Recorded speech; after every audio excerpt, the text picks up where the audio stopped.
તમે આજકાલ પ્રોડક્ટિવ નથી એનું રીઝન એ છે કે દુનિયા બદલાઈ ગઈ છે અને જે પહેલાં પ્રોડક્ટિવિટીના જે સ્ટેપ્સ હતા ને તમે હજુ એ જ ફોલો કરો છો. ટુ ડુ લિસ્ટ હવે કામ નહીં કરતું. દુનિયા જે 5 વર્ષ પહેલાં હતી, 10 વર્ષ પહેલાં હતી ને, જેમાં તમે પ્રોડક્ટિવ ફીલ કરતા હતા, હવે એ દુનિયા છે જ નહીં. તમે એ વખતે જે વસ્તુઓ કરતા હતા ને એ અત્યારે કોઈ નહીં કરતું. અત્યારે તમે બી એ વસ્તુ નથી કરતા. એટલે ટુ ડુ લિસ્ટ ભૂલી જાઓ. 3 વસ્તુ કરવાની છે. જો મારી લાઈફમાં સૌથી વધુ પ્રોડક્ટિવિટી કોઈ વસ્તુથી આવી હોય ને તો આ 3 વસ્તુ કરવાથી. અને હું બી ઇમ્પ્લિમેન્ટ જ કરી રહ્યો છું, વધારે ને વધારે કરવાનો ટ્રાય કરી રહ્યો છું, પણ હું તમારી જોડે આજે શેર કરીશ.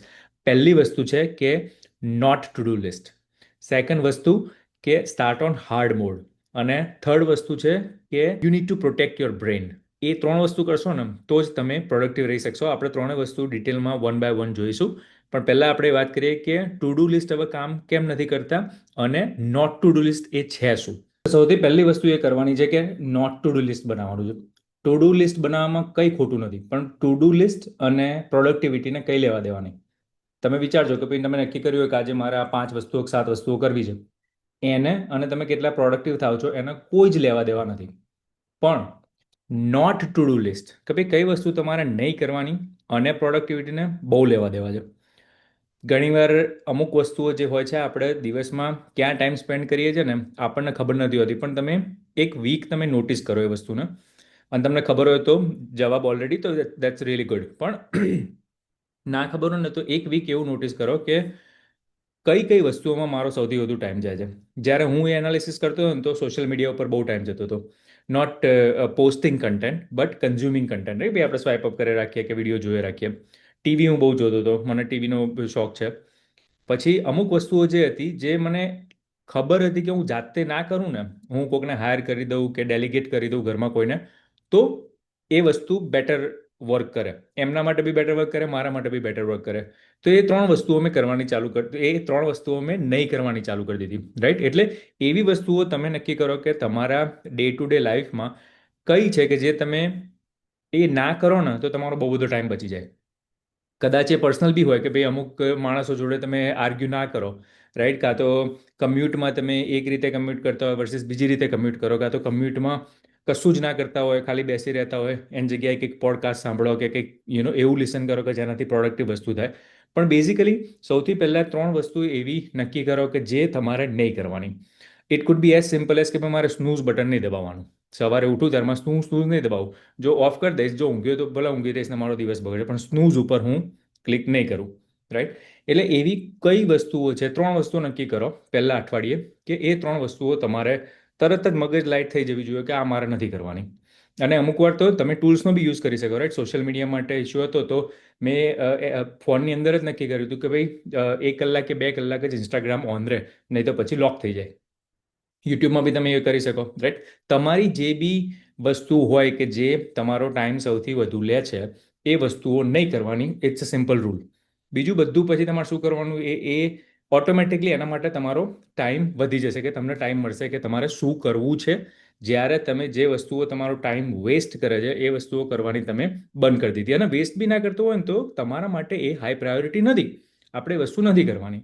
એટલે સૌથી પહેલાં કે આ અઠવાડિયે કઈ 3 વસ્તુઓ જે લખી દો અત્યારે વિડીયો પોઝ કરીને કે આ 3 વસ્તુઓ મારે નહીં કરવાની આવતા અઠવાડિયે કે આજથી. બીજી અને મે બી સૌથી ઇમ્પોર્ટન્ટ વસ્તુ કે દિવસની એક વસ્તુ એવી તમારે નક્કી કરવાની, રાત્રે સુવા જાઓ ને એના પહેલાં જ નક્કી કરી દેવાની કે ભાઈ બીજા દિવસે મારા માટે આ એક વસ્તુ છે ને એ સૌથી પ્રાયોરિટી વસ્તુ છે. Start with hard stuff. એટલે કે ભાઈ સૌથી હાર્ડ વસ્તુ જે છે મારા માટે કે ઇમ્પોર્ટન્ટ વસ્તુ છે કે ભાઈ આ એક વસ્તુ થઈ જાય મારા માટે, પછી કોઈ વાંધો નહીં.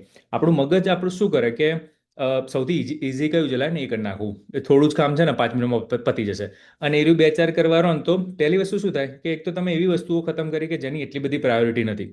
બીજું કે તમે એ એટલે કરી કે તમારે જે હાર્ડ વસ્તુ છે, જે ટફ વસ્તુ છે કે ઇમ્પોર્ટન્ટ વસ્તુ છે એ તમારે નથી કરવી અત્યારે સબકોન્શિયસલી. એટલે કે હા હું એ નથી કરતો પણ હું ક્યાં હું પ્રોડક્ટિવ જ છું ને, હું કંઈક તો કામ કરું જ છું ને.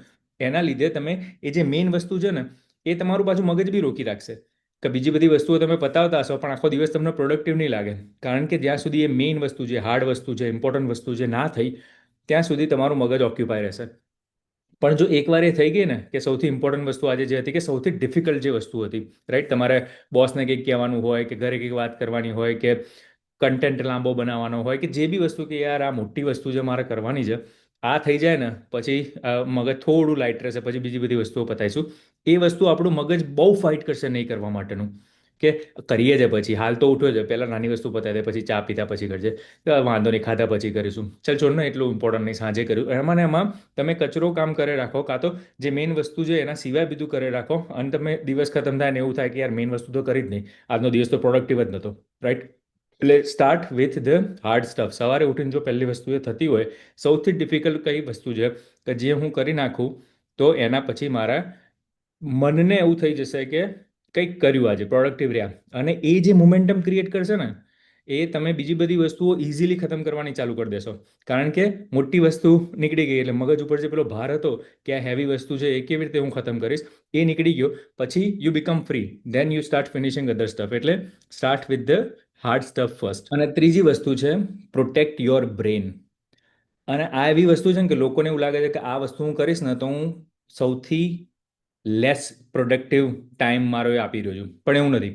તમે દિવસનો 1 કલાક કે 2 કલાક એવો કરી નાખો કે નહીં તમારા નોટિફિકેશન વર્ક થશે, નહીં કોઈ તમને કોન્ટેક્ટ કરી શકશે, you are unavailable for that 1-2 hours. અને એવા નક્કી કરી દો કે જે જનરલી કોઈ તમને એ ટાઈમમાં બોધર ના કરતું હોય, અને કરતું હોય તો એ એવું છે કે ભાઈ કલાક રાહ જોશે, કે ફરક નહીં પડે, રાઈટ? બોસનો મેસેજ આવતો હોય જોબના ટાઈમે, કદાચ એ તમે ના કરી શકતા હોય, પણ મે બી લંચનો ટાઈમ 1 કલાક એ કરી શકો, કાં તો સાંજે કામ પતાયા પછી 2 કલાક તમે વસ્તુ કરી શકો, રાઈટ? તો એક એવો બ્લોક કરી દો દિવસનો, 2 કલાક તો 2 કલાક, કે દિવસનો એ બ્લોક તમે, કોઈ તમને રીચ ના કરી શકે, your brain is just yours.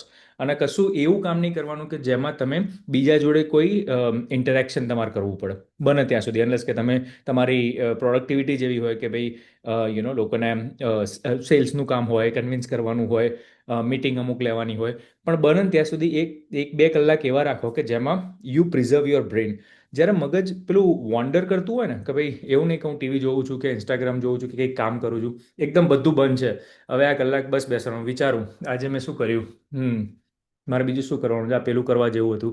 Just એક એવું કે ભાઈ બીજું કોઈ એક્સેસ નથી કરી રહ્યું, આ તમારા અંદરથી આવી રહ્યું છે કે ભાઈ મારી લાઈફ ક્યાં જઈ રહી છે, મારો દિવસ ક્યાં જઈ રહ્યો છે, મારું અઠવાડિયું ક્યાં જઈ રહ્યું છે. 1-2 કલાક માટે અનઅવેલેબલ થઈ જાઓ. વધારે થઈ શકતા હોય તો ઇવન બેટર, પણ એ 1-2 કલાક, અને એવું નહીં કે કશું જ નહીં કરવાનું. તમે એવી વસ્તુઓ કરો કે ક્રિએટિવ વસ્તુ હોય, રાઈટ? હું જ્યારે એ કરું છું ત્યારે હું વિચારું કે કયા કયા ટાઈપના કન્ટેન્ટ બનાવું, કઈ ટાઈપની વસ્તુઓ વધારે લોકોને જરૂર પડશે કે વધારે હેલ્પ થશે, કાં તો કઈ વસ્તુ મારે રાખવી છે પ્રાયોરિટી મારા નેક્સ્ટ સિઝન માટે. હું 6 મહિનાના સિઝન કહું છું કે 6 મહિનામાં એક વસ્તુ ટ્રાય કરવાની, કે કઈ વસ્તુ પ્રાયોરિટી છે ને એમાં મારે ટોપ 2-3 પ્રાયોરિટી મગજમાં રાખીને આગલા 6 મહિના એ વસ્તુ કરવી છે. પણ એ તમે જે 1-2 કલાક ફ્રી નહીં આપો ને તમારી જાતને, તમને એવો મોકો જ નહીં મળે. અને લાઈફ ક્યાં પાસ થઈ જશે ને, દિવસો ક્યાં પાસ થઈ જશે ને, ઘણા બધા કહેતા હોય ટાઈમ ફ્લાયસ, ખબર જ નહીં પડતી ટાઈમ ક્યાં જતો રહ્યો. એટલે કે તમે તમારા ખુદના ટાઈમ સાથે અને તમારા ખુદના બ્રેન સાથે ટાઈમ સ્પેન્ડ જ નથી કર્યો. અને આ 3 વસ્તુઓ જો ખાલી ઇમ્પ્લિમેન્ટ કરી દેશો ને, કે ભાઈ ટુ ડુ લિસ્ટ તો બરોબર છે બનાવવાની, જે કરવાનું છે, પણ નોટ ટુ ડુ લિસ્ટ, એટલે તમારા દિવસના 2-3 કલાક ખાલી થઈ જશે, ફ્રી થઈ જશે. પછી બીજી વસ્તુ કે ભાઈ હાર્ડ સ્ટફ ફર્સ્ટ. મગજ એકદમ સૌથી પહેલાં હાર્ડ વસ્તુ પતાવી દીધી હોય દિવસની, તો મગજ બી ઓપન રહે અને બીજી બધી વસ્તુઓ ઇઝીલી પતે. અને ત્રીજી વસ્તુ કે અવેલેબલ નહીં રહેવાનું 2 કલાક. અને એ 2 કલાક તમારા છે, ક્રિએટિવ વસ્તુ કરો, થિંક કરો, રાઇટ કરો, જે તમારે કરવું હોય, પણ બીજું કોઈ તમને બોધર ના કરી શકે, નોટિફિકેશન એ તમારા બંધ હોય કે કોઈ રીચ આઉટ ના કરી શકે. તમે એ દિશામાં જઈ શકશો કે ત્યાં જવાનું છે, એ 2 કલાકમાં જ ખબર પડશે. નહીં તો લાઈફ પતી જશે, લોકો 30-40-50-60 ના થઈ જાય છે ને એ ટાઈમ જ એમને નથી મળ્યો કે ભાઈ આગળ શું કરવું છે. એટલે આ 3 વસ્તુ ઇમ્પ્લિમેન્ટ કરશો ને તો બીજી બધી જે આપણે જૂની પ્રોડક્ટિવિટી ટિપ્સ કરતા હતા ને, પેલા ચાર્ટ બનાવતા હતા અને 4 ખાના બનાવતા હતા ને, એ બધાની એટલી બધી જરૂર નહીં પડે. એ બધું કરવું હોય તો કરાય, પણ પહેલાં આ 3 વસ્તુ ફિક્સ નહીં કરો ને તો એ બધાથી તમારી પ્રોડક્ટિવિટી નહીં બેટર થાય. ચલો, હોપફુલી હેલ્પ થઈ હોય તો કમેન્ટ કરજો, શેર કરજો કોઈની જોડે તો એનું ભલું થાય. Take care. અને કંઈ બી બીજી વન-ઓન-વન કોચિંગ જોતું હોય, કોઈ બી ટોપિક રિલેટેડ, કોઈ ફાઇનાન્શિયલ કોર્સિસ જોતા હોય તો આપણી વેબસાઇટ છે, ડિસ્ક્રિપ્શનની અંદર હશે, એ જોઈ લેજો. ફ્રી કોર્સિસ બી છે એની અંદર. પણ કંઈક બી થાય, ટાઈમ એવો આપો તમારા માટે કે તમારી હેલ્થ બેટર થાય, તમારી ફાઇનાન્શિયલ સિચ્યુએશન બેટર થાય, તમારું પીસ બેટર થાય, રાઈટ? લાઈફ એવી થાય કે ભાઈ તમે લાઈફમાં મૂવ ફોરવર્ડ કરી રહ્યા છો in the direction where you want to move forward. Okay, ચલો, ટેક કેર.